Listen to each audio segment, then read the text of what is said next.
Hello, everyone. Welcome to Real English Conversation, where learning English is easy and fun. I'm Jessica. And I'm Adam. Hi, Jessica. How are you today? I'm great, Adam. So happy to be here with our amazing listeners. And you? I'm fantastic. And today we have something very special for our listeners. Yes, today we're going to talk about how to sound polite in English. That's right. We know speaking politely is super important. It's not just about words, it's about how people feel when they hear your words. Exactly, because sometimes even if your grammar is perfect, the way you say something can make you sound a little rude. And the funny part is, we usually don't mean to be rude at all. We just don't know the softer version of the phrase. Yes. Like last week, my brother came into my room when I was really tired. Without thinking, I snapped, "Leave me alone." And instantly, I could see he felt hurt. I've been there too. But imagine if you had said, "I'd prefer some time to myself right now." Same meaning, but the tone is caring instead of cold. Exactly. And when you say it politely, people don't feel attacked. They respect your boundary. That's the thing. Politeness isn't just about being nice, it's about getting a better response. Okay, let's try another one. What about the phrase, "I don't care"? That's one I hear a lot. Ooh, yeah, that's dangerous. If your friend is sharing something important to them and you say, "I don't care," it feels like rejection. Right. A softer way is, "I understand, but it's not a priority for me." I like that.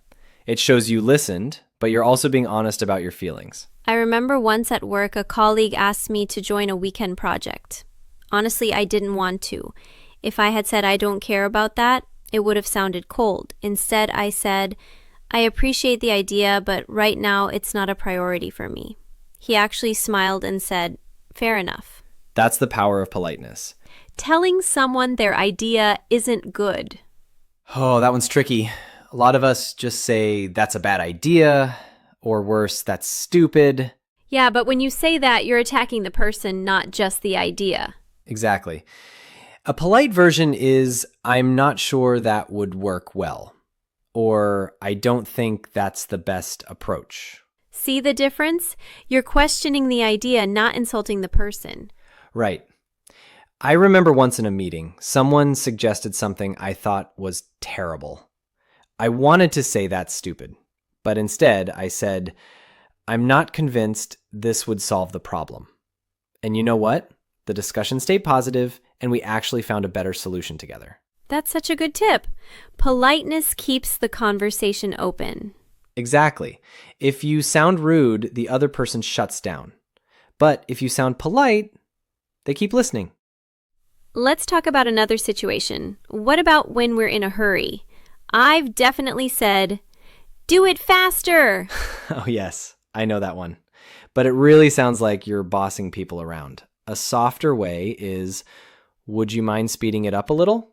That feels like a request, not an order. Right. It's the difference between being a commander and being a collaborator. Ooh, nice line. Commander versus collaborator. I love that. Thanks. Same with "give me that." It sounds demanding. But if you say, "Could you pass that to me, please?" people respond much more positively. So true. I even notice this in restaurants. If I say, "Bring me water," it feels bossy. But if I say, "Could I get some water, please?" the waiter actually smiles. Exactly. Okay, here's another one. How about when someone interrupts you? The rude way is, "Stop interrupting me." Oh, yeah. I've heard that. It makes the other person feel small. A kinder way is, "Sorry, could I just finish my point?" That's so much better. You're not attacking them. You're just asking for space. Exactly. I used that with a colleague once. He always interrupted. And one day I said, "Sorry, could I finish what I was saying?" He paused, let me continue, and afterwards he said, "Thanks for saying it that way. I didn't even realize I was interrupting." That's the thing.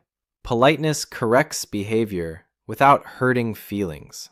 Let's talk about the most common and very rude, asking someone to repeat something. Many learners just say, "What?" Oh, yes. And "what" can sound very rude, even if you don't mean it that way. Exactly. A softer way is, "Sorry, could you say that again?" Or, I didn't catch that. Could you repeat it, please? I use that all the time. Even native speakers do. And people respond much more kindly because it shows respect. Right. Once in a cafe, the barista told me the price, but I didn't hear. If I had just said, "What?" it might have sounded rude. Instead, I said, "Sorry, could you repeat that for me?" She smiled and said it clearly. No problem at all. It's amazing how one small phrase can change the whole mood. Oh, and what about when you disagree with someone? Many people just say, "You're wrong." Yes, that's very direct and it can feel harsh. A better version is, "I see it differently." That way you're sharing your perspective without attacking theirs. I love that one. I once told my friend, "You're wrong about this movie," and she didn't talk to me for a whole day.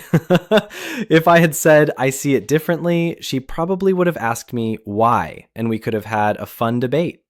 Exactly. Politeness keeps relationships strong.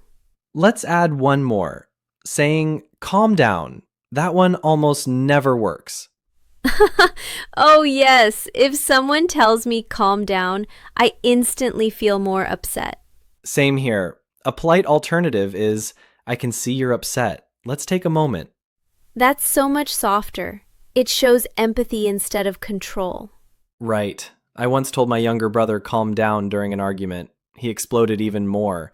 But the next time I tried, "I can tell this really matters to you. Let's take a breath." And it actually helped. See, politeness doesn't just change the words, it changes the whole energy of the conversation. So the big takeaway is this: being polite doesn't mean you're fake. It just means you're kind with your words.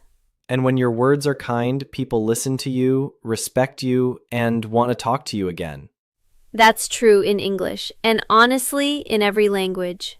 So friends, try these polite versions in your daily conversations.